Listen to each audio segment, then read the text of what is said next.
Welcome, everybody, to track 7 on the Giants Jukebox. The playlist this year is on shuffle mode, so while this is the second track we're playing this school year, it's actually the second to last course in our K through 8 sequence. So we are very glad you're here, and if you are viewing this live, we will be sending you sketch information at the end of all of the sequences in March. So don't freak out if things don't appear in MoX tomorrow. When we played all the tracks this year, I will send an email out to everyone reminding them to be on the lookout for the email from the state of Michigan. If you're getting this from video after we've recorded, we're glad you're viewing this recap and sorry you can't get the state clock hours, but everyone who is here and in the Zoom call right now will. The goal of these sessions is to give you kind of a bird's eye overview of an entire Giants grade level.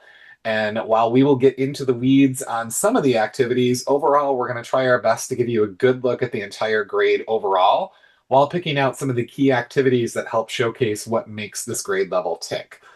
Tonight, you've got both myself and Dr. Gershmel. So the two of us will be co-presenting tonight. And I really have to hand it to Phil. Phil was an incredible resource in updating the 7th grade units a couple of years ago. It's one of the few grade levels that I didn't teach for very long. I taught it for a couple of years, and during the pandemic, all the other grade levels had gotten an update, except for 7th grade. And so Phil and I kind of, during the work from home year for my ISD, Phil and I tackled a 7th grade redo, and that is what we are here to sort of outline and roll out for you tonight. The idea behind the Jukebox series is that we have these great videos outlining each unit of instruction over the course of 7th grade, but sometimes those are unwieldy and kind of big and a little bit too much for a person who may be sliding into a grade level for the first time. So we wanted to kind of go back and do one final video for each grade level where we give just the grade level overview and gives you the hits and highlights in the hopes that that video might be a little bit more useful, and then you can go through the existing ones for each unit on your own time and kind of dig for anything else that maybe we don't cover tonight. So like I said, tonight we're hitting 7th grade. And our agenda for the evening, we're going to start off kind of with the story of 7th grade social studies. I'm going to walk you through the compelling questions for each unit, what they mean, how to teach with them. And then about partway through, I'm going to turn things over to Phil, and he's going to get further into the weeds. A lot of the Phil stuff at first seems not as user friendly as it could be, but it actually is. It's actually the most user friendly sets of activities that we have in Giants, but it can be very daunting when you look at them for the first time. So we've got about 2 hours to cover these 4 topics, and you might be thinking we'll be spending about half an hour in each portion, but we adjust some of these up and down a little bit. So don't think that it's a half an hour on each one of these. Like I said, we're going to get a little further into the weeds. I also wanted to let you know that while you will continue to access Giants from www.misocialstudies.org, we moved once from Ottawa ISD over to misocialstudies.org. We're not moving again. I am excited to announce, though, that Giants is now officially a Michigan Council for the Social Studies project. So going forward, MCSS will be supporting the curriculum. I'm a former president. I'm the current secretary. I'm the incoming treasurer. I could not be more excited to bring us home to the place that makes the most sense. So going forward, too, we are partnering with a couple of different funding sources to potentially do some research on how well Giants prepares students for future success. So if you're interested in possibly participating in this, let me know. We're not off the ground running with that yet, but we're pretty sure we're going to get some funding to do some of that, and we're excited to undertake all of that research. So with that, I'm going to get a little bit into Giants. I was also project manager of the Michigan Open Book Project, and that ran from 2014 to 2017. And as we started releasing some of those books, the biggest question that we got from people was, hey, where's the resource kit that goes along with this? And the answer that I had to give everyone was there is no resource kit that goes along with this. We had the money to build the textbooks in the hopes that that would free you up to build some of those things yourself. At the end of the day, Ottawa ISD over in West Michigan had a fantastic social studies consultant at the time, and she said, hey, you know what? We got this. So she started developing some free open source lesson plans to go along with what we're doing right now with to go along with what we had released with the open book project. And the Giants project was born. So what's great about Giants is that it's free, it's open source, it's already survived a move from one organization to another. And it's a beautiful launch pad. So if you have never taught with inquiry based, if you've never taught inquiry based social studies before, you're in good hands because we kind of walk you through it without doing the approach that some other projects have done in the past, where we tell you things like step one, as your students walk in the door, greet them. Step two, consider using a seating chart. We decided not to go that route. We give you more of a gist of what to do. And as we continue to do and revise each grade level, we are starting to get even more specific with how long each step should take. So I'll talk a little bit about that in just a minute. But um, if you've never been to Giants before, there have been a variety of ways to access the units in the past, and while some of these are still alive and active, you want to make sure the place that you're accessing them from has that little laptop logo, like what's up on the screen.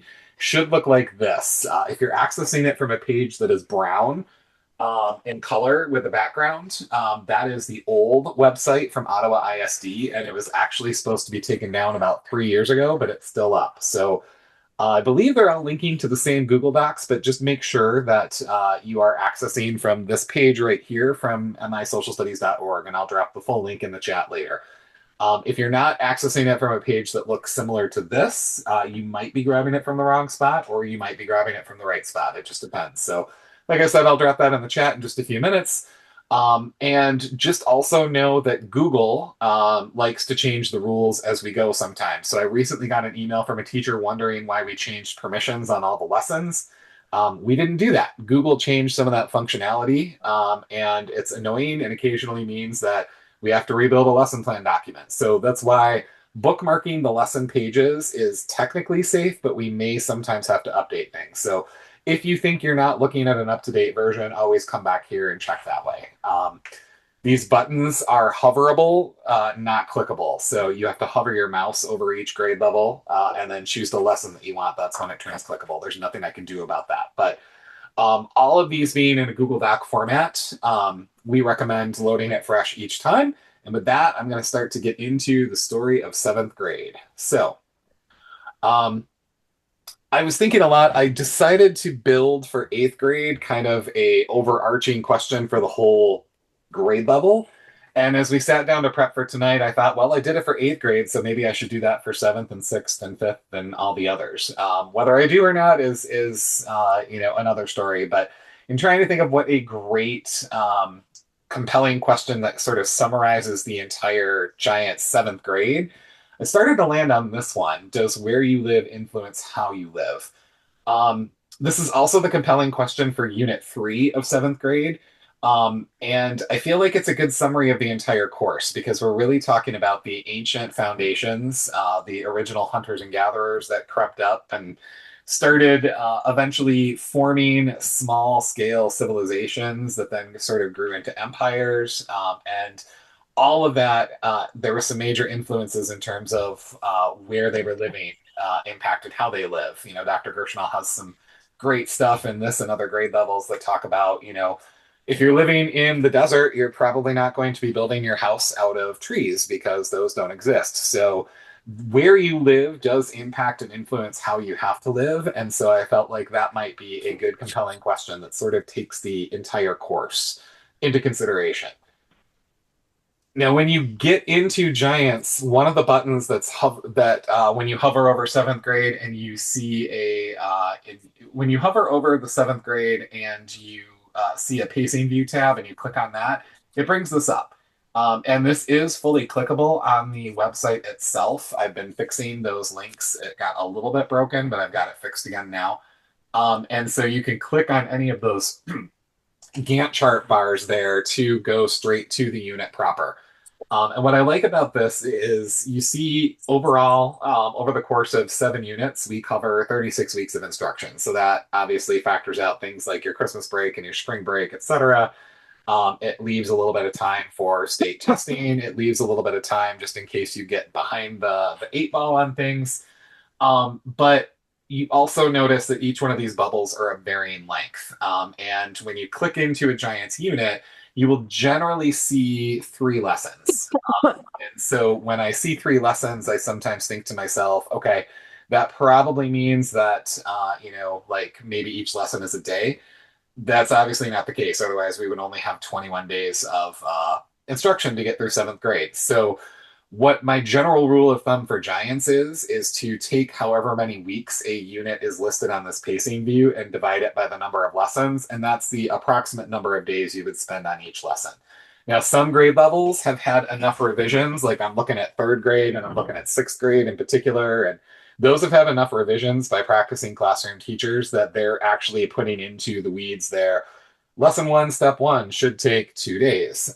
Seventh grade and eighth grade are a little bit further behind in the update schedule. They've both been updated recently, but not recently enough and not enough times that we felt confident assigning an exact number of days. But it's a good rule of thumb. So when you see unit one here taking 2 weeks and there's three lessons, you're taking, about 3 days roughly per lesson on that. And then unit two is stretched out over 4, so you're taking like a week and a day to go through each one of those lessons. And then it gets a little bit closer to 6 weeks each, which makes it easier to just estimate about 2 weeks per lesson. And that's a good general rule of thumb. If you're finishing these in a day, you've gone too fast. If you're still on a lesson 4 weeks after you've started it, you're probably going too slow.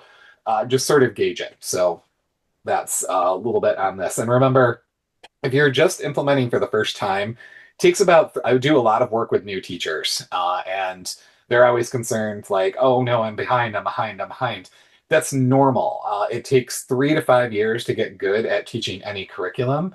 So if you're feeling like you're behind and it's your first year teaching it, that's normal.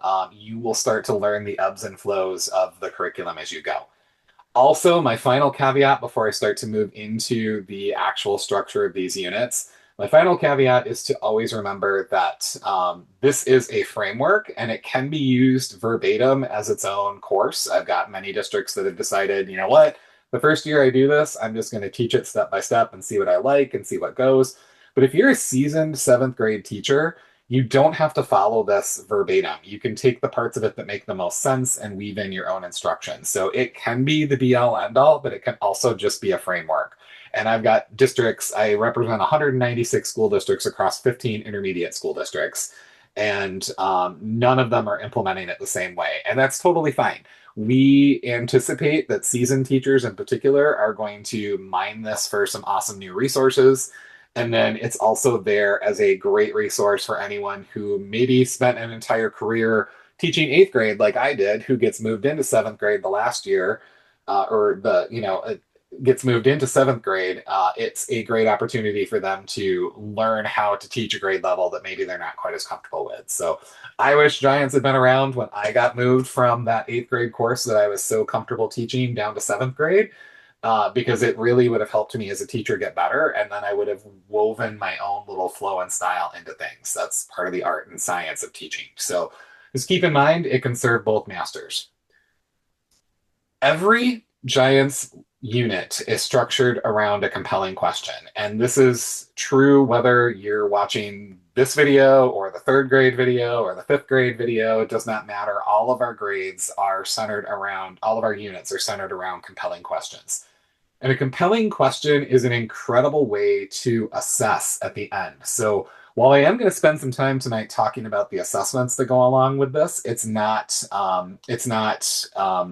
a long conversation. It's just basically going to be me telling you how to access them and how they're structured.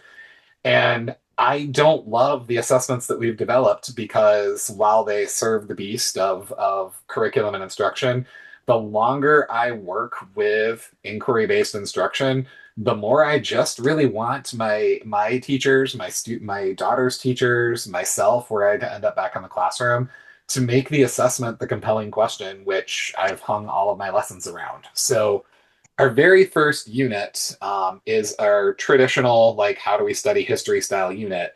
And the compelling question for that unit is, how does historical thinking help us understand our world? If you're familiar with the seventh grade content expectations, you'll know that we have W standards, which are world history standards that start up with era one. But we also have these H standards at the beginning that do things like, how do I study history and why do we study history and what are the hats that different geographers wear, that historians wear, that political scientists wear, etc. Um, and I've seen a lot of different curriculum projects tackle these in different ways. And there's a couple out there that spend a good 18 weeks on hunters and gatherers and how do we study history, and that is just too much time. So we do a brief overview unit here that takes about 2 weeks that dips kids' toes in the water, and then we teach those same skills throughout the course of the entire unit. So we have this opening unit, Unit 1, that has 3 lessons to it, and the supporting questions. So each words are hard. Sorry, I'm going to start that again. There are 3 supporting questions for this unit, and each lesson is centered around a supporting question. So the whole unit is centered around this: how does historical thinking help us understand our world? And then the first lesson is, what is social studies and how do we study it? How do we gather, process, and evaluate historical evidence? And then how do we organize and study history? So this is really what's going to greet your students as they start a school year with Giants. And if they have trouble with some of the activities later on, it stems from something probably back in these units that either they missed or didn't get taught to the fullest, or you had to skip because of something. So that first unit, those first 2 weeks, are really just about getting kids acclimated with how and why we study history. What do historians do? How do we discover what really happened in the far, far past? Because there wasn't social media recording everything like there is today. So the first unit takes about 2 weeks, and that's our major topic. Our second unit starts to get into a little bit more with this, but it covers most of Era 1 of world history, and this takes about 3 to 4 weeks total. So we really take a look at this idea of how do ideas and inventions change history. So I've also seen curriculum projects where we spend way too much time with hunters and gatherers, and hunters and gatherers just aren't that interesting, and there just aren't enough standards to warrant spending more than a couple of weeks on them. But the major thing that happens that leads us to transition from hunting and gathering to an agricultural society, we start to invent things that make it a little bit easier for us to do some of the things that, lead to the growth of civilization. So with Era 1, we tackle the question of how do ideas and inventions change history. The supporting questions, the first lesson is what key ideas and inventions allowed ancient people to move to changing environments around the world. The second lesson starts to get into why and where did ancient peoples try to find an alternative to hunting and gathering. And then we get into the agricultural revolution with the third lesson. How did the floodplain agriculture lead to what we call urban civilization? So this is where we transition from hunters and gatherers into where the rest of the course lives. Our third unit occupies Era 2 of world history. So you'll notice we're a unit off from each historical era, and that is, again, because we start with that unit on historical foundations. So Era 2, we're covering in Unit 3, which gets a little bit confusing going on here, but uh, rest assured, we go in order. So all the major eras 1 through 4 are covered in our 7th grade unit. So with this one, we tackle the question that is also the question for the course: does where you live influence how you have to live? We've got 3 lessons in this one as well. What are the characteristics of a civilization? Now, Phil and I have a lot of great conversations when we are either writing or updating curriculum together. And we had a similar conversation in 7th grade that we had with 8th grade, because in 8th grade we had our first unit talked about the Constitutional Convention. We talk about compromises, and then we talk about compromises that were solved and compromises that weren't solved or resolved, and how we resolved those compromises. And we had to sort of take a spiraling approach to those, where we continued to reference those things, even though we were in a lesson now on things that were unresolved. And that was just because the Constitutional Convention was a mess. We have a similar theme with 7th grade, where we talk about civilizations and civilizations rising to empires, and then we talk about the fall of empires, but then we talk about other empires elsewhere, so we backtrack. And again, it's by design. When you design inquiry-based curriculum, it is often messy and it doesn't fit as nicely as non-inquiry-based curriculum because you have to come up with a question that sort of encompasses all these different content expectations. So you're going to see us talk about the rise of civilizations in this unit, and then you're going to see us talk about the continued rise of civilizations in the next unit, and then it leads into empires. And then, yeah, so just know that this was intentional design choice, even though it looks a little disjointed when you lay it out. I have had seventh grade teachers say the approach works. It just took them a little bit of time to wrap their brain around it. So we talk about the characteristics of the civilization. We talk about the ability, how does the ability to produce a food surplus on an irrigated floodplain allow people to specialize in other things? So again, further into the agricultural revolution, which we introduced at the start of the last unit. And then what role did trade play in the growth of civilization? One of the things Phil and I bandied back and forth when we were updating this was where does trade go? Because trade happens throughout all these units, but when you start talking about the Silk Road and trade and through that lens, it's a little bit later. But that trade has always happened. So we tried to make sure that we intentionally wove that story into as many units as possible. So that would be Unit 3. When we get to Unit 4, we start to talk about empires. And our compelling question for this is what conditions are likely to make an empire successful? We've got three lessons in this one. The first one, civilization and empire. So, what's the difference? We start right off with that. We want kids to understand that hunters and gatherers are different from a civilization, and a civilization shares some characteristics with an empire, but there's different characteristics that make it so that an empire is its own separate thing. So we talk about the differences between those. We've got some activities that help illustrate that. We then have a lesson, how do inventions in geography impact the development of empires? And then why do empires fall? We circle back to this again in Unit 6 for a very good reason, but we introduce the idea that, hey, you know what? Empires rise and empires fall, and it's important to understand that now. So that is our fourth unit. We also had another interesting master we had to serve with seventh grade was the idea of religion. And in polling my seventh grade teachers at the time that we were updating this, I found we had just as many who teach religion in line. So there are certain religions that creep up in era 2 of world history. There's certain religions that creep up in era 3 of world history. And then in era 4, we get Islam. And so I had teachers that were teaching religion in line in each unit. And then I had teachers that were teaching religion as its own separate unit. And I didn't want to alienate any of those folks. So throughout all of seventh grade, you will start to come across these yellow boxes in earlier units. Those yellow boxes come back to play here in Unit 5. The yellow boxes are our lessons, our mini lessons on religion, and they appear in the previous units to cover the religions that creep up in that era. So if you are a teacher who wants to teach the religions in their historical context, you will follow those lessons, including the yellow boxes in the earlier units. If you are a teacher who prefers to teach a religion unit, you can teach it wherever you want. It's Unit 5 here, and you skip the yellow boxes in the previous units. This should make a little more sense in just a minute, but we definitely wanted to make sure that both groups, whichever camp you fell into, felt prepared. There is still a little bit of stuff in Unit 5 if you teach your religions in historical context. So the idea with Unit 5 is the overall, whether you are teaching it in line or as its own separate unit, you're going to study what role does religion play in the growth of civilizations. We talk about how did geography impact the development and growth of religious beliefs?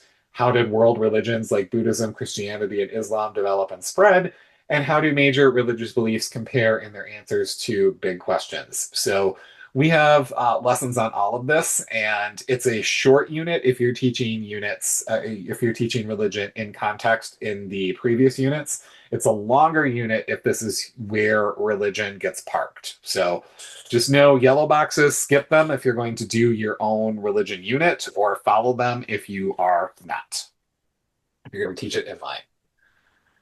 Once that's over, we move into our final content-based unit for seventh grade, which is why did trade networks get bigger over time? So we're resurfacing this idea of trade networks. We get back into the idea of empires falling.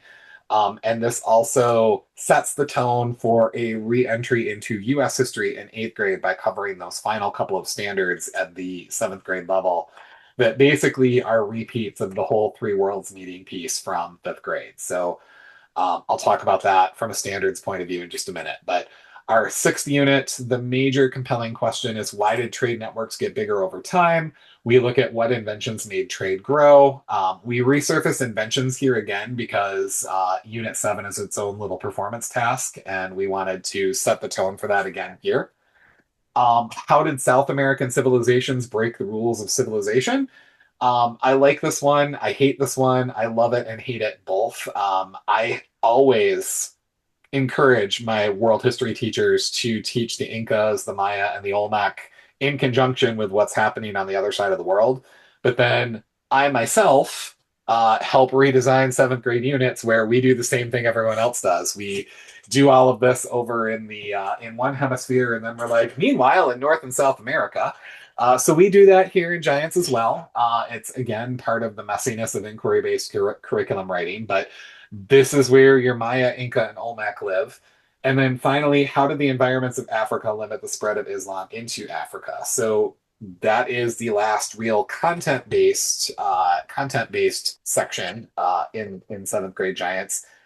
But we end with a big performance task. So this occupies, and this actually came from one of the original Giants writers, and we left this entire unit almost completely intact because Amy Striegel, the author of this unit in particular, did a really, really good job of creating this great capstone project idea that really does a great job of encapsulating seventh grade overall. And because you'll be arriving at it during testing season, it allows you to sort of do the final unit without a major test because kids are already tested out. So we have this really big project, and it's centered around the idea of what legacies of the ancient world have had the greatest impact on modern life. So again, in that previous unit, we resurfaced this idea of major inventions and how it made civilization possible, how it made empires possible. We want to really trace some of those throughout time up to today and talk about how many of those inventions are still part of our life right now. And this gives kids the opportunity to do some research and create a presentation, create some sort of way to communicate their conclusions with you that just really nicely encapsulates everything from the whole seventh grade class and creates this nice modern connection to it as well. So, in walking kids through the steps of this process, we have a lesson on how do inventions and other innovative ideas from different parts of ancient world still make our lives better. So, again, we're not just relying on them to remember every single thing that's happened throughout the course of the year. We're going to review it again here. Um, what were some of the lasting effects of trade and other interactions between ancient people? Because an invention is only as good as how far it spreads and how widely it ends up being used, right? And then finally, we end with which civilization had the most lasting impact on you and your family. So there's less content in this one, it's more review, but then it ends with this great, awesome performance task. And there's a lot of great ways in the in that unit proper that kids can go about communicating their conclusions. So really, really like this unit, not just from the standpoint of Phil and I didn't have to do much, if any, work on this one when we updated it a couple of years ago. But I also really like it because this is truly the only grade level that has a capstone that's really like this, and I'm kind of jealous for the other grade levels. So maybe one more round of revisions for all of these grades where we end with a capstone like this one. But at the very least, I'm glad it's in seventh grade because it's a beautiful way to end the year. I'm going to turn things over to Phil in about 5 more minutes, but some common components that I wanted you to be aware of that exist in the seventh grade units. Almost every unit has compelling and supporting question posters. I am a huge fan of ripping down your icon statements, and if you're going all in with inquiry, getting rid of those and replacing them with your compelling and supporting question posters. So to encourage this, we have some printable, they're in Google Slide format. We have some printable posters that you can put up in your room for each unit. I would have the compelling question for a unit up on my board through the entire unit. So if it's the first one for the whole 2 weeks, that big question of how and why do we study history is up on the board. Then, as I move through the lessons, each time I change a lesson, I'm also going to add the supporting question up there that encapsulates the lesson that we're on. These make great exit tickets, the supporting question posters in particular. And if you want some good growth data, ask the compelling question on the first day as a warm up, have them write it on a 3x5 card and collect it. And then at the end, whether it is your entire assessment or just a question on your assessment, ask the compelling question as an essay question, or make it project based, however you want to go on that front, and then staple their 3x5 card to their final product there. And I guarantee you're going to see some great growth from your students in terms of their understanding of these big, huge ideas that encapsulate history overall. So the compelling and supporting question posters are a common feature of the middle school units, and those are available at the first lesson of every single lesson in every unit. So, or at the first lesson of every unit. Sorry. We also, in the seventh and eighth grade, create this idea of a student journal. So, one of the pieces of feedback that when we sat down to update these two grade levels in particular were, we use open book a lot, and open book is great if you don't have a textbook out there, or if your textbook is falling apart. And if you don't want to use open book, you don't have to use open book. But between using open book and some of the other activities that we have kids doing, I heard from some teachers who said, hey, it'd be great if we had some kind of Google Doc based student journal that kids can follow through. So we have student journals for seventh and eighth grade. They should be able to be pushed out through your Google Classroom, and then each student can take notes as they go. And that right there is where we ask every single unit, we ask kids to record their thoughts about the compelling question as the first question in the journal. And then they often have reading guides embedded in them for open book. So as they're reading open book, it's go to your journal, and we're asking you some pointed questions as you go through to make sure that you're taking the right notes.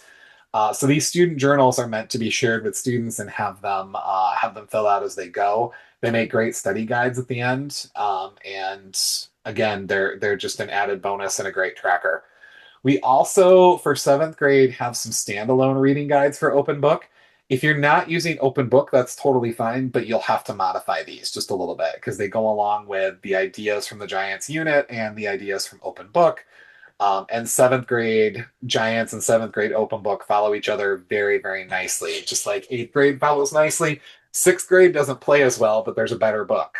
So those of you that are coming back for sixth grade will probably undoubtedly hear a little bit more about geographic big ideas instead of the sixth grade open book. And we'll cross that bridge when we come to it. But seventh grade follows very nicely with the Giants unit. So we created some structured reading guides to go along with those, the positive presupposition being that you're going to use those. And then, like I said before, we treat religion a little bit differently in seventh grade. We want to make sure that everyone is able to see themselves and how they teach the religion units there. So remember the yellow boxes. If you're going to teach Unit 5 in its entirety, make sure that you skip the yellow boxes in units 2, 3, and 4. And if you are going to teach religion in context of each grade level, then in units 2, 3, and 4, follow the yellow boxes and skip the yellow boxes in unit 5, because those are things that we spliced over into the previous units. That is the general overview of the flow of the year. That's the story that we tell in seventh grade social studies and seventh grade ancient world history. And I'm going to be back in a little while to go through the assessment process and how to use either inquiry as an assessment tool or the more standard assessments that we've created for this in a little bit. But the true star of seventh grade are the incredible activities that Phil Gershmel has put together. And Phil is with us tonight, so I don't have to. I had to work solo for eighth grade, and I had to try to fill his shoes. So I actually get to turn it over to the horse's mouth. Notice I said horse's mouth and not something else there, Phil. But I have to get to turn things over now to the incredible Dr. Gershmel himself to kind of walk us through some of the spatial thinking activities. Now, these are important because I have a teacher right now that I'm working with that has spent the last 3 weeks trying to get her students to memorize all the countries of the world and be able to print them back on a map. And with geography, I'm not certain that that's really something that we want to spend a lot of time on in school, if any time, let alone 3 weeks and counting. So I'm taking some notes because I'll be working with that teacher again tomorrow, and I'm going to use a couple of these activities to kind of showcase there are some better ways to learn geography. If I need to know where Germany is to understand some components of World War II, I'm going to point to it on the map. I'm not going to necessarily ask them to memorize every single country, give them a blank map, and say, correctly identify where Romania is. So Phil is going to showcase how you can have some fun with geography and make some lasting growth. So with that, I'm going to shut up. I'm going to stop talking, and I'm going to turn things over to the ever delightful Phil Gershmel. So Phil, take it away.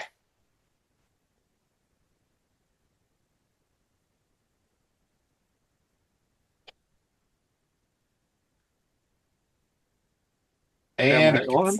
I can see your screen. You're good to go. Well, let's get right in this then. Um, like you said, this is about the map activities that we did for helping to teach world history. There is a handout for each one of these, and it's up on the website. So there's no need to take detailed notes right now. Literally, just relax and see how students can learn not just history, but reading and math and science and all the other curricular links that we're supposed to be doing. Um, so Dave said I should spend a little bit more time explaining this graphic organizer that's called the geohistogram. So part of what I'm going to be talking about for this first little part will be just for you, background information. And then we'll get to a simple activity that you can use to introduce this tool for your students. So, like we say, it's a powerful geographic organizer. There is a very simple version, and we'll show you how to find that. There is a more complex version. There's the full version. And there's an online clickable version where you can turn on and off individual parts of it. At the moment, I just happen to have uh, the great travelers of the world, people like Marco Polo and the Moors and so on. The geohistogram is got two axes on it. Time goes up the way it is in your brain. From 7,000 BCE at the bottom up to the current time up at the top. Space goes across in the direction that you'd expect, west on the left, east on the right. The design of the diagram is actually based on a lot of research in cognitive neuroscience, and most of that research happened in the last 20 years since we started hooking brain scanners up to kids. Like I say, it's a lot of research. And you probably don't want to read these kind of research articles, but you should be glad that we did. Because this is a tool that actually takes advantage of the way the brain automatically encodes things. Now, one obvious way to use this diagram is with a set of activities, and I'll show you a couple of those a little bit later on. There is an activity about religion and one about climate, one about revolutions. But the real value of the geohistogram is just to have it hanging on the wall and to use it every day as an orienting device. So if your topic for today is the Mongols, just point to them on the diagram. The student's brain will automatically encode their location. They're off toward the east. They're relatively late, somewhere between 1000 and 1500 CE. They're after the Tang Dynasty. They're about the same time as the Aztecs in America or Mali in Africa. Like I say, the student's brain automatically encodes that, especially if you reinforce it verbally. You say, look at the Mongols just after the Tang and the Song dynasties. So how do we introduce this tool to students? We've got a printed activity along with a PowerPoint. And most of our activities have got an explanatory PowerPoint. The task for the student is just to draw lines across the diagram and to mark the key dates and to label them according to the eras that are in the Michigan standards. So one line goes across at about 4000 BC, and Michigan calls that the beginnings. And then another line at about 1000 BC, and Michigan calls that the early civilizations. Then there's the classical empires. You get the idea. What the students gain is the time scale of the geohistogram and the names of the eras. And the whole activity takes all of 5 minutes. In fact, almost all of these map activities take somewhere between 5 and 15 minutes. They're not designed to be whole period activities. They're designed to support what you're already doing. So, another way you could approach the geohistogram is with the notion of anchor points. At this point, I'm going to strongly suggest that you start a table of notes. You put down the one-word title, anchor, your notion of what you see in the next couple of frames, and then maybe your reaction.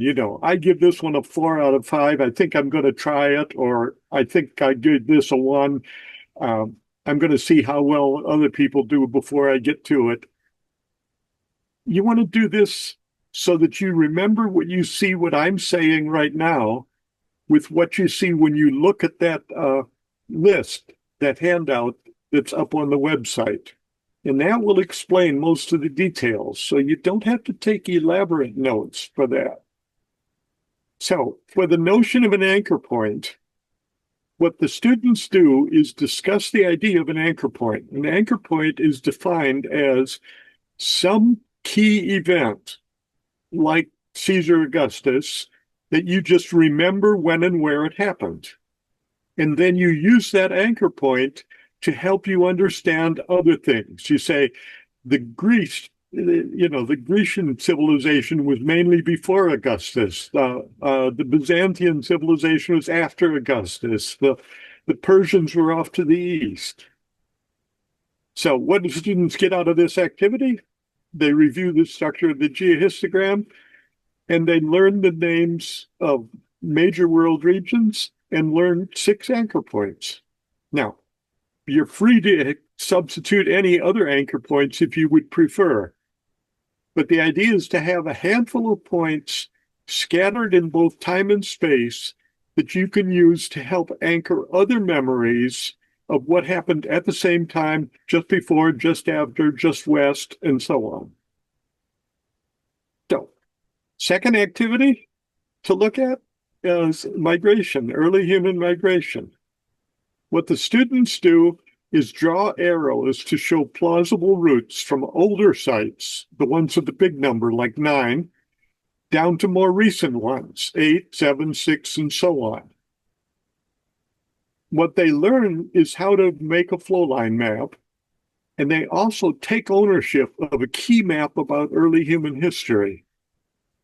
When they're done, they're going to have a diagram that looks something like this.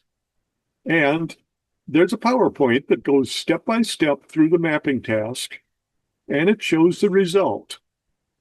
By creating the map, though, students are much more likely to remember the pattern than if they just see it in a textbook map. Even if you tell them to study that textbook map, they're just not going to be able to learn as much from it as by doing a simple activity to draw an arrow from a 7 to the 6, and then from the 6 to the 5, and so on. So, like I say, it's about a 10-minute activity. Caves on an Island is even less than 10 minutes. Basically, you read an article, and the article is designed for middle school. What do you do after you've eaten all the rats on your island? And then when they're done reading that article, they classify a handful of sentences as to whether they're a statement of fact, an inference about causes, or a hypothesis that someone ought to test. This is one of the links between the history lesson, how historians think, and how that's linked with how scientists think about things. And they realize the importance of transportation technology in enabling early migration. Extinction of the megafauna is another activity. They are given a single page to read and summarize for others, and then tabulate the results and make a generalization. What they are doing is examining evidence for ancient large animals, megafauna, not just a few fossils. I mean, we're talking thousands of them by now. And they speculate about the role of human hunting as a cause for extinction. And we give you a teacher note that gives you all the spreadsheet with the relevant data for each animal. The Michigan standards talk a little bit about pastoral nomads. So we made an activity where they view a presentation, label a work map, and discuss a couple questions. They're basically reviewing the geography of grassland environments to put pastoralism into perspective. Because, and here I'm going to say I disagree with the Michigan standards, pastoralism is not a transition from hunting and gathering to agriculture. All three of those things tend to happen in different places. Some of that's related to the domestication of plants and animals, and there is a glick about domestication. So we made a couple simple activities. One of them, problem number one, is to choose a typical meal, a pizza, a happy meal, a Thanksgiving dinner, and identify some of the foods and where they came from using this map. Or problem number two is to pick any one of these world regions and to try to plan a meal that uses only foods from that region. You know, what would you use for an appetizer or a salad or your main course? Like I say, this is just a way to get the students to look carefully at the map, not just to kind of try to memorize it, but to try to solve a problem using the information from the map. Because if they do that, they'll remember the map better. And they learn how and where humans first domesticated many of the products that we eat. There's an activity about river valleys. You study this map and you classify the river valleys that are labeled with letters on there, you know, the D for Danube and so on. And you classify them whether they're too hot, just right, or too cold, maybe. They're reviewing the basic patterns of world climates and landforms. And you can link this to an Earth Environment's website if you need more review of basic physical geography. How can a flood be good? This one is basically an activity that involves watching a presentation and then discussing the hazards and benefits of floods, because floods have both of them. They can appreciate, despite modern headlines about them, that river floods can actually be very beneficial for people in certain places and certain times with certain technologies.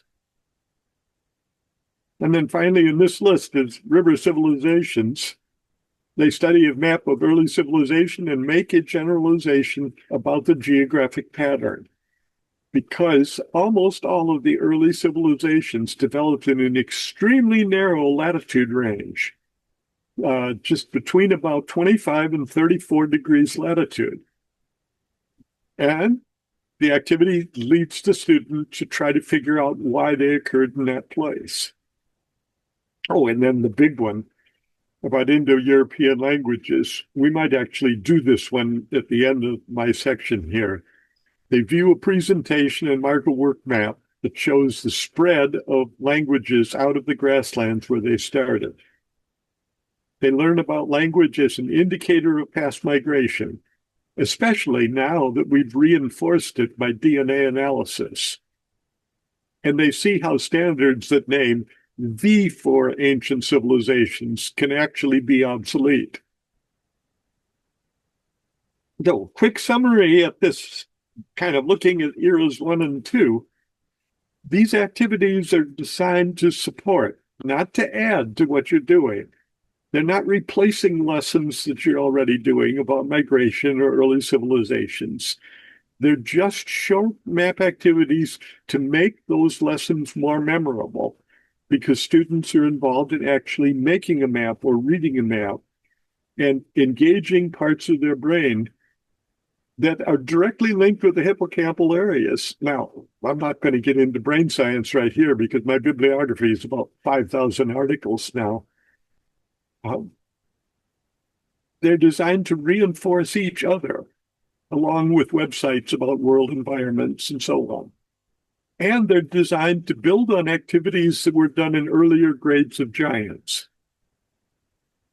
And then finally, they are deliberately designed to have students do different things with them. If you've looked at them carefully as I've been reading them along here, in one they make a map, in another they interpret a map, and in the third one they do a reading and then evaluate it with a map, and so on. The goal is to fit each topic with an approach that is effective for that topic. But a secondary goal is to enhance interest by adding a whole lot of day-to-day variety to the task. So you don't have to use them all. You can start slowly. You can try out just one or two of them and then add them as you see fit. But remember, they're designed to support each other. They're part of a structured curriculum. So with that, let's go to Unit 3, World History Map Activities. The big one is choosing a site. This is one that could take about a half hour because they examine a map and they decide where do they want to locate their town at a given moment in history. And the key here is that as this PowerPoint goes on, it adds more information to the map. And when you do that, you often persuade people to change their minds about where they want to locate. So when you add the hills to it, you change whether you could do agriculture, hunting, whether that's likely to be good there. When you add information about good cropland, it's going to change people's minds. And when you add information about where enemies are going to come from, and so on. The objective, and this is an important one, is students learn why people often chose different places to live at different times in the past. And this activity gives you an extremely good way to diagnose prior knowledge of history and of map reading skills. So in other grades, they do a similar game like this as the very first activity, precisely because it gives you a good way to diagnose prior knowledge. And you could do that with this one if you wanted to. That could be, the thing you do on the second day of class. And if you rotate the map, it turns out to be the Nile Valley, and you'd know where early hominid Lucy bones were found and where Memphis and the pyramids were built and so on. In other words, you're getting background information for an awful lot of lessons. Pyramids is a real short activity. All it does is you have a graph that compares famous pyramids in different places around the world and a presentation that has photographs of those pyramids. What students gain is the realization that pyramid building was not just in Egypt, and in fact, the three biggest pyramids in the world are not in Egypt. One of them's in the United States. And if they did giants in third grade, they'll know where it is. Students appreciate the enormous amount of skill, labor, time that's involved in building a pyramid and realize that it happened, in Southeast Asia, in the United States, in India, in Mexico, in China, in Iran, lots of places around the world. Job math is another very short activity. They do simple math, explained step by step, to estimate the number of workers who are released by a labor-saving invention. What happens when you invent a wagon? What happens when you invent a deep well? What happens when you invent a way of growing food with irrigation? And what students gain is to see how a package of key inventions around 3500 BC increase food production and let people do other jobs because you released a lot of people from hard work that they used to have to do and don't have to do anymore.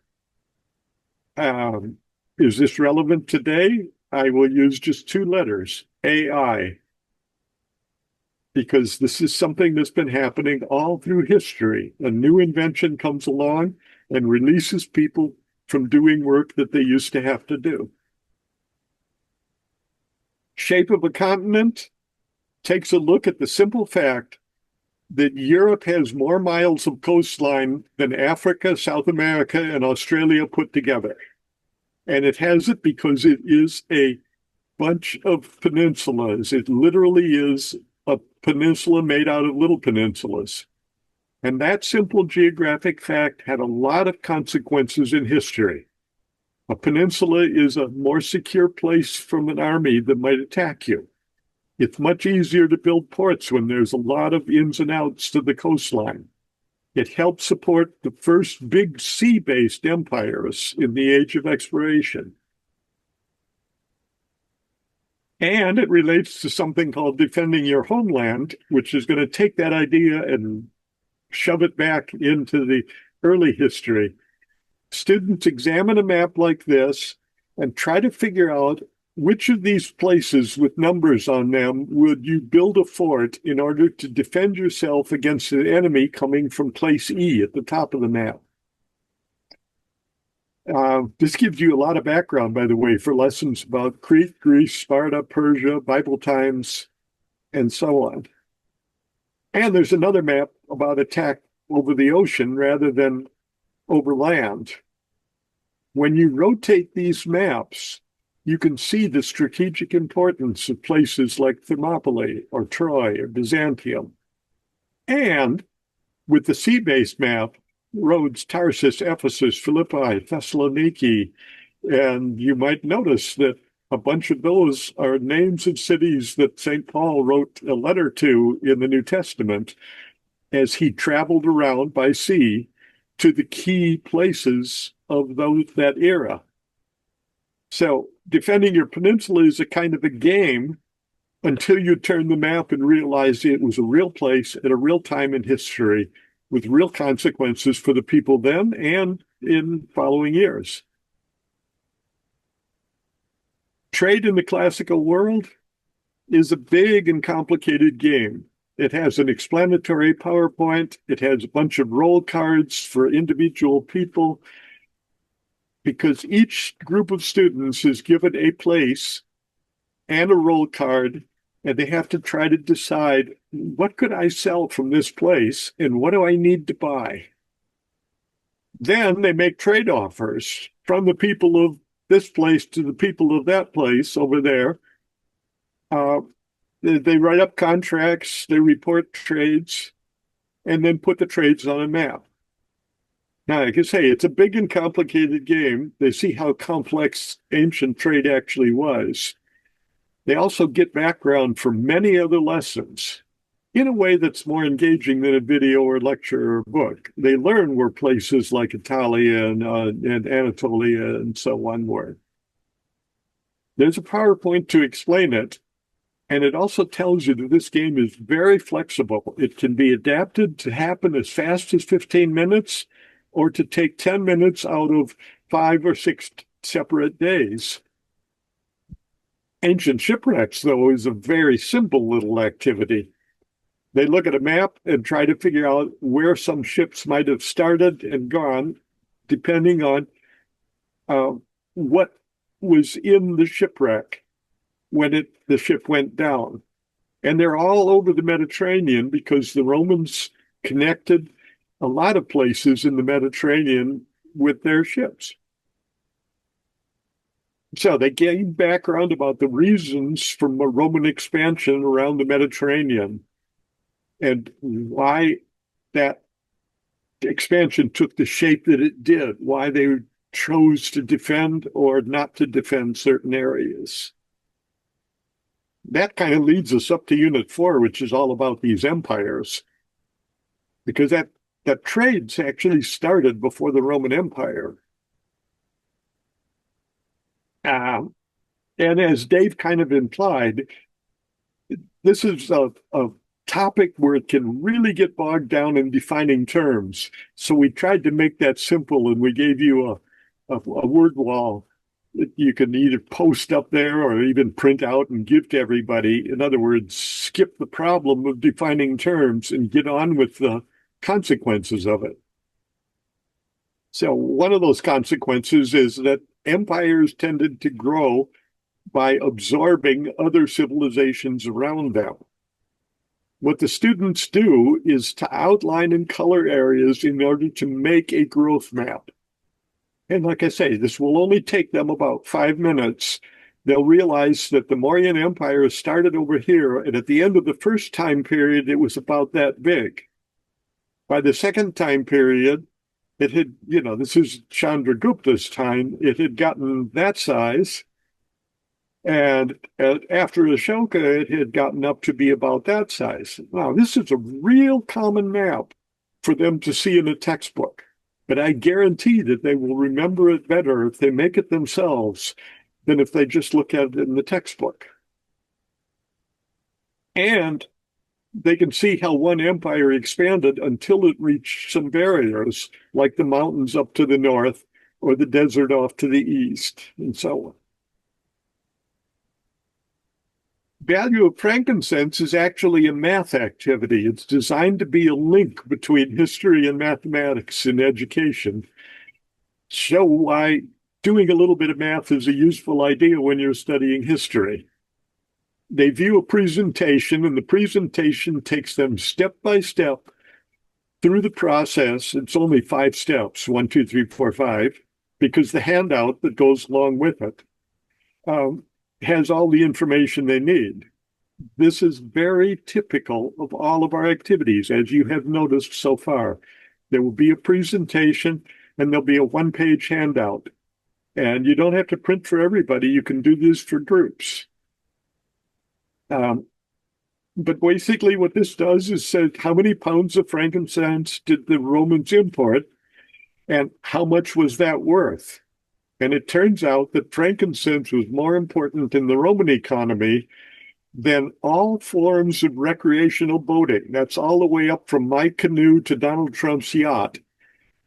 All of that recreational boating in the American economy was less important than frankincense was for the Romans. What students gain out of this is an appreciation of a key fact. If you want to understand any time in history, you have to know what the elites of that time were willing to spend their money to get. And back when people, took a shower once a month, whether they needed it or not, frankincense was a way to make things smell a little better. It became part of religious rituals because you have a lot of smelly people gathered together in a room. You want to do something to kind of, make it tolerable. Major empires in the past is a matching activity. This is where they match the names of the empires with the match, with show where they started and how large they got.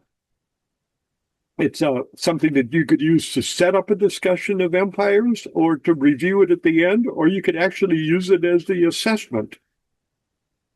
They're reviewing the general location and they can explore the legacies in the modern world. Like, where in the modern world are we likely to see some of the consequences of the Mongol Empire, and so on.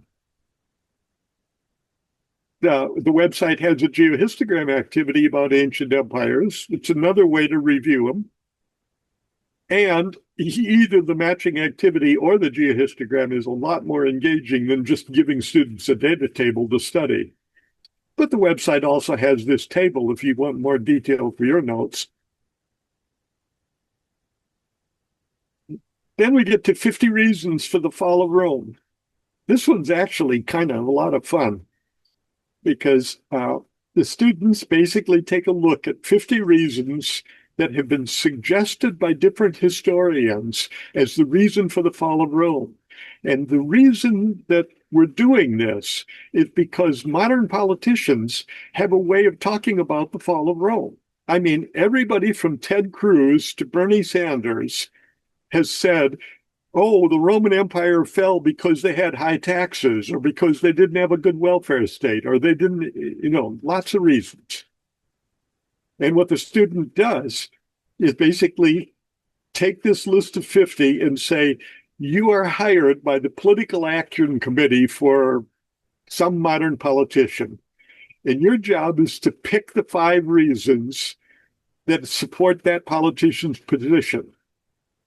And like I say, this is a lot of fun because it is really eye-opening for students to realize, first of all, that there is no one list of 5 reasons why the Roman Empire fell. And the second thing is that it is possible for somebody to misuse history by cherry picking out of a big list to find plausible reasons to support just about any political position you want to name. Like I say, it's a fun activity. Geometry of an empire is fun for a different category of people. And these are people that say, if we've got some kind of a model of how things operate, the model here talks about capturing loot from areas, and then how much did it cost you to invade, and how much does it cost you to rule the empire that you've got? And when they take these few basic assumptions, and there's a PowerPoint to explain it step by step, they can see that empires, as they grow, wind up getting so big that the costs of maintaining them, of transporting and so on, outweigh the benefit that they get from stealing additional land. You might say that happened to the Soviet Union, and it's one of the reasons it broke up. And you might wonder why Putin wants to put it back together again.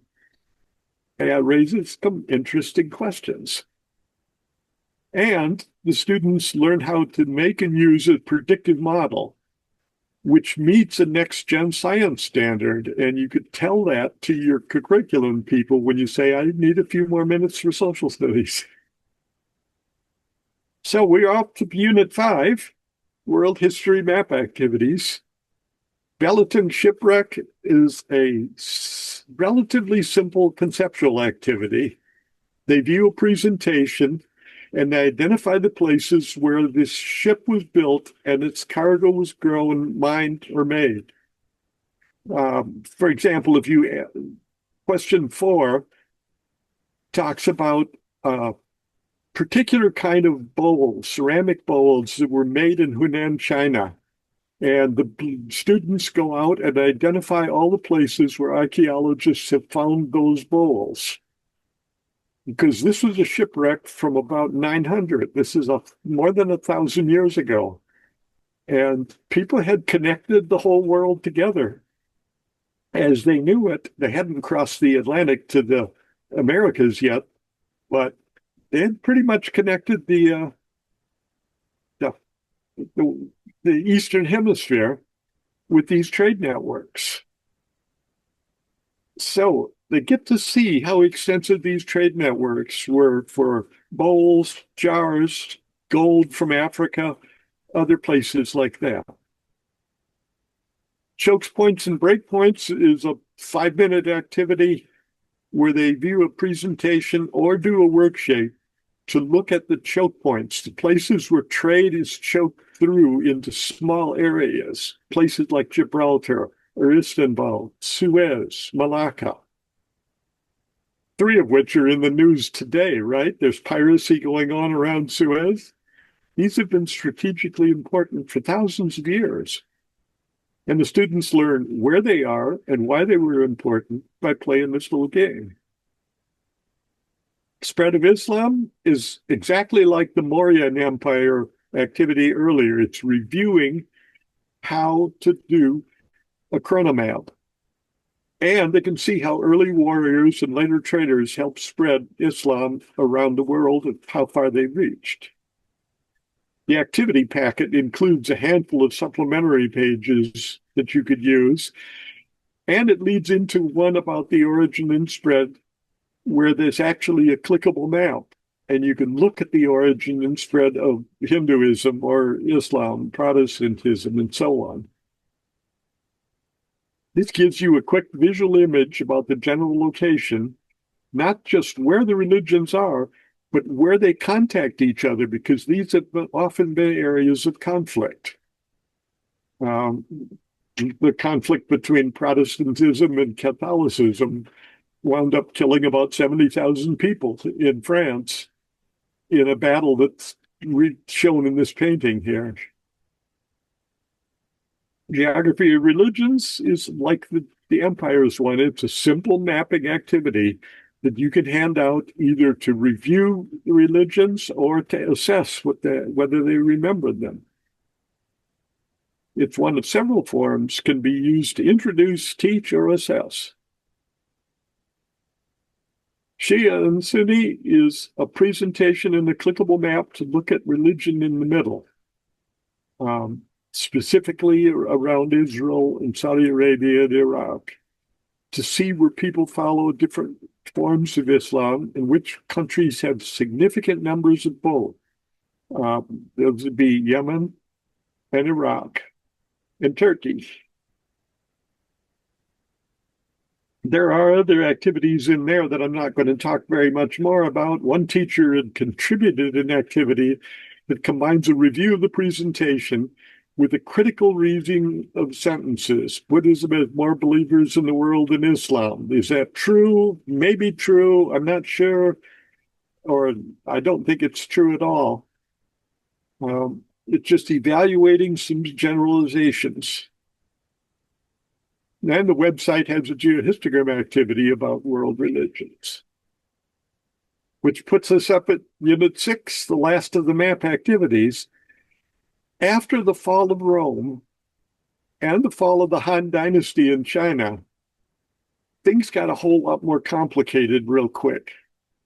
And one of our challenges in teaching about Unit 6 here, is that it jumps all over the world. And we will give you a short activity in each one of these world regions. Michigan Glicks calls this the period of expanding and intensifying hemispheric interactions. That's an era name that only a grad student could love, so you're perfectly willing to come up with a different title if you want. One of the activities is about the Norse and when they went Viking, because Viking was actually a verb at the beginning. It meant to go trading. The students view a presentation, shows how they got started and why they were successful. What students see is how two inventions and some climate changes work together to help the Norse out at first, to help them spread, and then to end their era as another invention came along that basically stopped their expansion. Another activity about the spice trade starts with a list of pepper plants. This is a little teaser to show students many different reasons for medieval trade, because spice was one of those things that people wanted to buy in order to, like frankincense, to burn, to make things smell better, or to make spoiled meat taste better. Spice was not something that was just for luxury. It was a necessity in some parts of the world for some activities. Now, clickable map helps to illustrate how during the medieval time there were basically a handful of separate realms of trade. There was the Silk Road trade network in blue, or the Viking trade network in purple, or the Arab Muslim trade network in green there. These networks are the stage for things like the Mongol hordes, or the bubonic plagues, or the rise of the Ottomans, or the age of exploration for Europeans. So we actually don't have an activity about the Mongol horde. The web already has lots of videos. I put this in here because I wanted to say we aren't trying to replace what you already have. And if you've got a good video about the Mongols, go for it. What we did do was we put the Mongols in another place. We gave a timeline of history of Moscow because the Mongols actually burned the town down in the year 1237. And the activity is very simple. Students read down this timeline and they mark all the times when Moscow was destroyed by an alien power of some kind. It turns out that Moscow was beat up at least a dozen times in history. So let's be real clear about this. I think Vladimir Putin is a murdering thug. But if you have some understanding of medieval Russian history, it's easier to see why the Russian people might buy his propaganda about how, oh, the West is all aligned and, Ukraine was going to attack us. And, well, actually, people from Ukraine had attacked Moscow at least 5 times previous in history. Um, like I say, we're starting to make the transition to that Unit 7 about the legacies of these ancient empires, these old ideas from history, and how they affect what's going on today. And I'm using this as just one example, but at least a half dozen of our earlier PowerPoints had similar links to modern times, like the thing about choke points and breakpoints. Travels of Ibn Battuta, he was the Marco Polo of the Islamic world. And all of those places that have letters on them is a place that this guy traveled between 1325 and 1353. Uh, Students could make a race out of this and do it. They could have somebody reading the list and somebody searching on the map and somebody else marking the map and then drawing the lines and so on like that. They appreciate how the peace that was formed by the Mongols after they had captured all of this territory allowed safe long distance travel, even when people were leaving from the Islamic world. And the students are reviewing the names and general locations of a lot of historic places. So, like many of the activities, this actually does 2 or 3 things for you. It tells you about one event, but it also reviews some places and reviews some map locations. Oh, and by the way, the new Silk Road, which Ibn Battuta actually traveled on, also helped some old bugs travel to Europe, and that formed the plague of the 1300s. Women of the harem is a simple activity. First of all, it redefines harem, and you're going to have to read the activity to figure out what it is. It is not a sex pot. They interpret a map to show all of the places where Ottoman sultans, I'm using the word recruited, borrowed, stole, sold, bought their wives, because marriages was a way of cementing alliances back in the day. And they can see how the Ottomans prospered by being a middleman between Asian and Mediterranean spice and silk trade networks. Ottoman, Ming, and Mughal is a comparison of the 3 empires that divided the world after the Mongols and the plague had taken Europe out of the picture for a while. And then we'll look at Mali and Aztecs a little bit later on. They finish a table just comparing these empires. Then they try to figure out a spirit animal that would identify that thing, that help you remember who they were, to capture the essence of these empires. Capitals of African empires, they describe the geographic pattern because the ancient African empires, the ones that go from Mali over here to Kanem and Aksum, are all in a very narrow latitude band.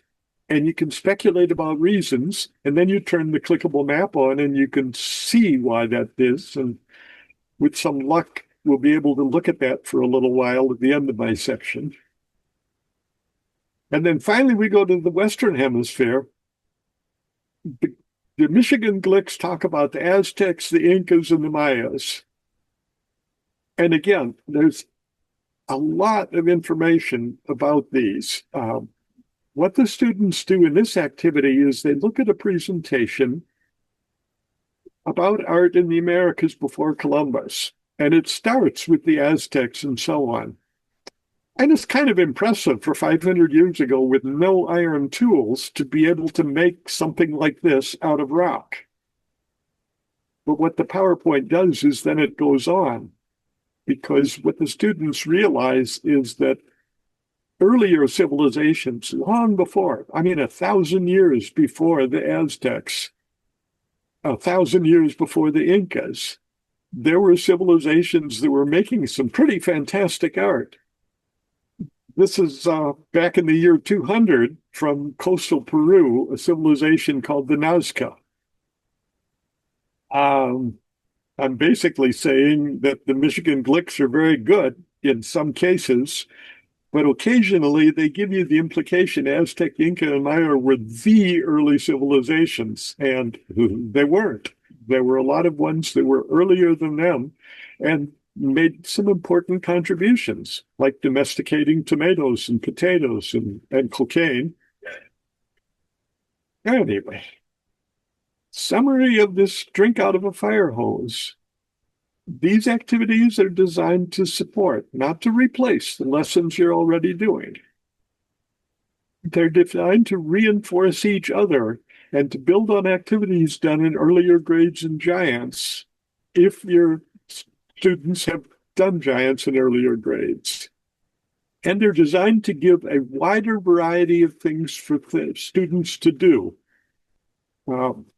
By my count, they do 11 different things in this package of activities to fit each topic with an approach that's proven effective for that topic. And most of these activities have been tested back in the 90s and the year 1000, when 2000, early 2000s, when the National Science Foundation was actually supporting education.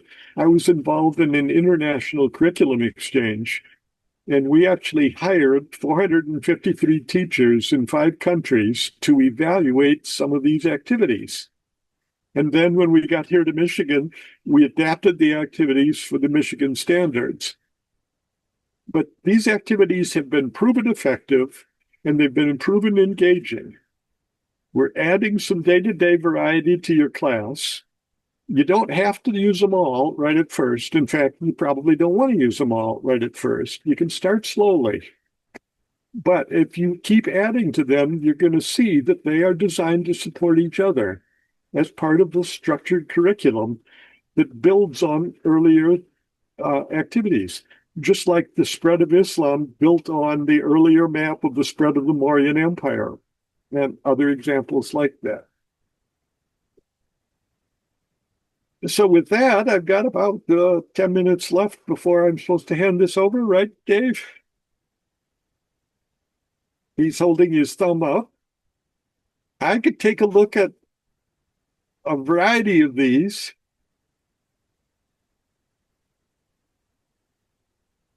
If anybody wanted to make a quick suggestion, turn your camera on.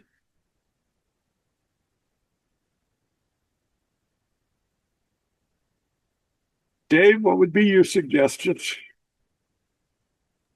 It is a late night, so we can, if there aren't any questions, we can keep moving through this and then do overall questions in case you have some that get sparked by the remainder of this. It's up to you guys. I Did will you do want my to typical 3 deep breaths that I do on a Zoom call, and if no one's unmuted to ask a question, then we'll just keep moving through. did you want to look at a clickable map quick? Um, Maybe spread of religions. If we could do spread of religions, that one might be the good one to dig into. Okay.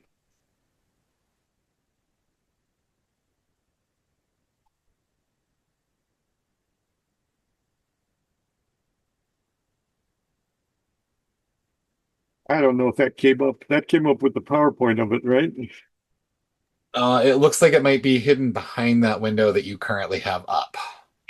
Did Because I that put see, I see clickable? the list of 5 still on your screen. You still see the list of 5. Correct. So I'm going to have to unshare and reshare. Go for it.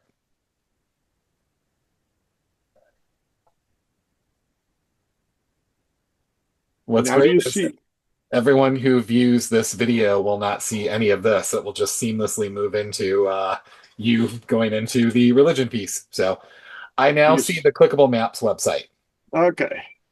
So you said we should look at religions, maybe. Let's look at religions. Yep, What there a we go. clickable map is all about is just to give you a map that you can click and show different things. If you want to put the equator on it or take it off, you want to make the land a little bit more colorful so you can see it. And then you could say, this is where Muslims are the dominant religion. And then when you add the little button at the bottom, it will spread it out a little farther. And you can see, where Islam is a minority religion, like in a place like Detroit, which is that one little dot over here, because there's a very large Arab population in the Detroit area. And you could clear the map at any time, but you could actually see, where do Protestant and Catholics come together. And these may be the sites of some historic conflicts between those two branches of Christianity. Or there's a reason that Orthodox and Catholic spread apart, and it is related to the breakup of the Roman Empire. So the goal of a clickable map is just to give you a map that you can turn on and off different kinds of information. If I go back to the main map here to give you one more map that you saw in an earlier part of the presentation, that I could come here and turn on the empire capitals. And I said, the student's job is to take a look at that map pattern, to describe the map pattern. The empire capitals are all in an east-west line. And then to ask the question, why? And you could relate it to all kinds of things, like where does it rain in July? Or turn that back off and look at ecoregions in general. That all of those ancient capitals are located in a tiny little band right at the borderline between the shrubland and the grassland. You're saying, how do I know what those colors mean? Well, you turn the ecoregions key on, but we deliberately make it possible for you to turn that back off again if you want and make a quiz out of this. So the whole point of a clickable map is to give you a very flexible map that you can use to talk about a variety of topics. Like if I take these empire capitals off and look at today, here are the languages of Africa. And you can see that people that lived in forests tended to have an awful lot of languages real close to each other because they just didn't travel very much through the forest, and the languages would slowly develop into differences. It talks a little bit about the trade routes that existed back in the old days. Anyway, you get the idea that big clickable maps in textbooks WMISD has got a map about every major world region. It's got a whole handful of maps, including one of the geohistogram that you can turn on something about where writing was. You could put just the Mauryan Empire on if you want. Or you could put all the empires on, but with no names on them. Or put the simple one up and then say, we're going to add the names to here, and then this is what students might learn. So that is your 3-minute introduction to the clickable maps using 3 examples, one specifically about history, one about African regions, and one about world religions. And at all times, that main menu would be back on, so you can actually have several different clickable maps up and shuttle back and forth between them if you want to do that. So old world trade, empires, ancient cities, literacy, oil, and so on.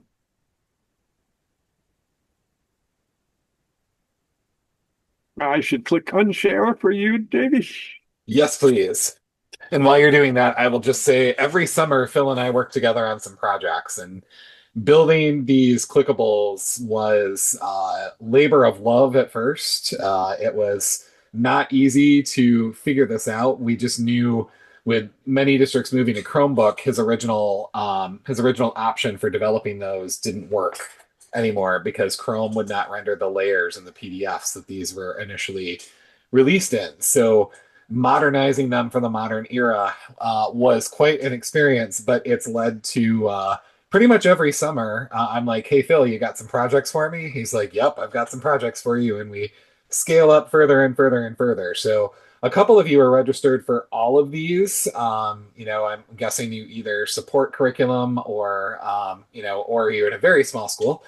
But either way, when we get into third and fourth grade in a few months here after the new year, we will unveil some that are beta pretty much that we worked on this past summer that are like chef's kiss, amazing, awesome simulations that, we just keep resurrecting from Phil's vault. He's like Disney, only cooler. So that's how that goes. So I'm going to share my screen to sort of bring us to a head here. We're moving into the second or to last portion of the agenda. And this one goes fast, and then the final portion of it probably goes even faster. But what you're seeing on the screen right now is actually the Michigan Open Book Project.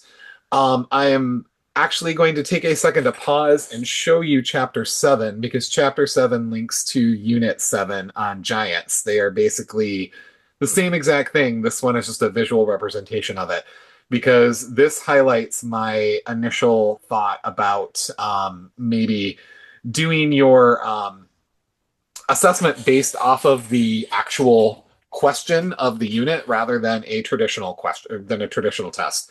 I will show you the traditional tests and tell you how to access those as well. But Chapter 7 and Unit 7 in Giants do such a great job of demonstrating the power of a compelling question as your assessment that I wanted to kind of leave us with this. So the question for both the unit and the chapter is what legacy in the ancient world has the greatest impact on modern life? And what's nice is we go through this whole process, and the textbook itself sort of walks you through the process of thinking about these modern connections to the ancient world. And it actually takes it a step further because once you have actually finished developing your presentation on the inventions from the modern world, we ask you to actually go out and maybe try doing some community action pieces. So if I skip ahead to the end, we move beyond just the legacy of the ancient world into how can we make an impact today. And students have this additional project on top of it where they can actually try to tackle and solve a problem in their community. And what I really like about this is I mentioned Amy Striegel, the original author of these units, took some pictures of her kids and some of the projects that they did after their legacy connections to the ancient world. And they made it into the books and they made it into the Giants units. And it's just really nice to see how social studies can lead to taking some action. So um, this was set up, and there's Amy with some of her students here. This is set up in a way that guides students through both the Legacies of the Ancient World project and this additional step, this taking this informed action within your own community piece. Like I said, it's a really great way to end the year. But if I go back and think about some of the other compelling questions that make up these units, you can create some of those as assessments in their own right. And another great example of this is actually when you come to go to the right folder here. To get the assessments, you have to email me, but I'm also going to drop the link to the assessments in here in the chat right now so that you will have access and you can decide if you want to take a look at these now or later. And if you lose this link at any point in time, all you have to do is email me and I will get it back to you. So this link will take you to the 7th grade. Why am I in the waiting room? I'm not in the way. I don't want to be in the waiting room. There we go. This link will take you to the 7th grade assessments. And if you lose it, don't worry. You can always email me and I'll get them for you later. Or I will get them for you as soon as I get your email. We didn't want these to be discoverable by students. We didn't want them like click here for the assessments and the answer keys. So What we did instead was just keep them under lock and key, and we ask that you email me and I'll get you access. It doesn't usually take very long. I check my email religiously. We've set all of these up in Google Slides format, where the question itself is the background of the slide, so kids can't really change it. But what they can do, so you would push this out via Google Classroom, what they can do is click to type. And we've had, and I'm going to explore this because we have a teacher from Jefferson Schools here, and one of the comments that they made last week when I was doing a rollout for them was, hey, it'd be great to have this in Google Forms format. That wasn't an option when we first developed these. Yes, you could do tests via Google Forms, but you couldn't do some of the item types that we had available. But I know they keep expanding things, so I'm going to take a look and see, how compatible those might be, and maybe share them in that format as well. But right now, they're in a Google Slides format. You can push this out as an assignment, so it'll make a copy for every student. And they pretty much click. So it's like, okay, on this one, is this cuneiform? Is it hieroglyphic? Or is it both? So you either click in and type C, H, or B as you go through. There's 5 questions on this slide. We have essay questions in here. We have drag and drop style questions where they will actually drag these markers onto the different parts of the world. Again, essay questions, chart style questions, these kind of mimic what they might see on the social studies M-Step, but they're a little higher rigor level than the M-Step. And then as you can see, we also have the ability for kids to drag and drop the X for which of these are the best, which best descriptions best described. So all of the, as many of them as they want to drag, they'll be able to drag and drop those, and then you grade them that way. So each test usually only has upwards of about 20 questions on it. But again, the best assessment, if you're doing it inquiry based, is to have students grapple with the compelling question. So if I go back to the compelling question for 7th grade, maybe lesson, let's go back. If I go into 7th grade, unit 3, the compelling question about does where you live impact how you have to live was the compelling question on this one. Have them actually craft some sort of a project based off of what they've learned. I like to give kids choices of like 4 or 5 different things that I would be able to support in my classroom. I might say, hey, you have the option of developing a podcast, or you have the option of developing a museum exhibit, or you have the option of, like insert 3 or 4 other project types. Kind of breaks the monotony of regular tests. You get a lot better answers from students, and overall, you take a little bit of the stress of an assessment away. I know that we live in this world where it's like we have to test, we have to test, we have to test, we have to test, and we do have to check for understanding. But testing has become such a laborious process that causes so much undue stress.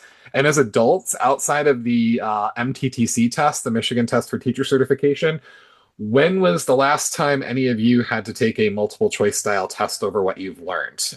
Even if you've gone back to college and done a degree in leadership, which I did ed leadership through Central, and I did my ed specialist degree through GVSU. We're not doing multiple choice tests. We're doing journals, we're doing projects, we're doing action research, we're doing things that actually complement our jobs and our daily existence. The last time I took a multiple choice test was the MTTC. That was back in 2000, and so a long time ago. And I haven't done one since. And I can't think of many professions where all day, every day, you're doing tests like that. So break up the monotony. Social studies is a great place to pause and put the social back into things. Let them work together in groups. Let them grapple with some of these bigger questions together. Increases engagement. You don't have to grade the same paper 26 times or 87 times or 120 times, depending on how many sections of a course you have. So I'm a huge proponent of that. But for those of you that need the traditional test, we have those. Unit 5 is the only different one. Whether you do whether you do religion in context or whether you do religion as its own separate pull-out unit, we end with a project, and that project has a rubric. So you'll be forced to do this with the religion unit anyway, but giving kids the opportunity to grapple with this big question. You also get a chance to practice them arguing. How can they develop a claim, and how can they back it up with evidence, and how can they support that evidence by explaining the reasoning? So I really like these as assessment options using the compelling question instead of the assessments here. But we do have these assessments. Now, a quick note, these were done in 2022. That was the final year of work from home for me because the pandemic was a thing that went on longer than I think any of us anticipated it would. And so a lot of folks did a lot of different working from home styles. We asked when we did the rollouts, we asked teachers for feedback, and we didn't receive any. So I operate under the no news is good news, which meant that it was either good enough or good enough as a launch pad. But if you have any comments or suggestions or things on any of the assessments that go along with the seventh grade level, please do reach out. Like I said, for the Jefferson teachers, I'm going to look into the feasibility of porting some of these over to Google Forms format. I can't promise anything because I don't want to disrupt the integrity of the item types that we have here. So if I can't recreate them cleanly, they'll probably end up staying in this format. But if you have other suggestions, if you don't like the way a question is worded, if all your kids bomb a question, for example, let us know. These went through a jurying process, like a lot of textbook companies' processes for developing assessments, but they haven't been field tested, or they have been field tested, just no one has shared that data. So please feel free to use these as a launch pad to get yourself going and let us know how things go. That's all I really have to say on assessment. So that takes us to the final portion of the evening where I stop sharing my screen and then really quickly start sharing the screen again, just for editing purposes so that I remember, hey, what am I looking at here when I go back to edit this? But you have myself on the line, you have Phil on the line. We're both on the line right now. Before we sign off for the evening, what questions about seventh grade giants might still be lingering out there that we can help answer for you? You can drop it in the chat or you can feel free to unmute, whatever floats your boat. During the pandemic, I ran a lot of Zooms, and I learned that if I take 3 deep breaths, like my Apple Watch used to tell me to do, and then release them, by the time I hit the end of the third breath, if no one has unmuted or dropped anything in the chat, it usually means no questions are coming. So I'm going to take one more deep breath.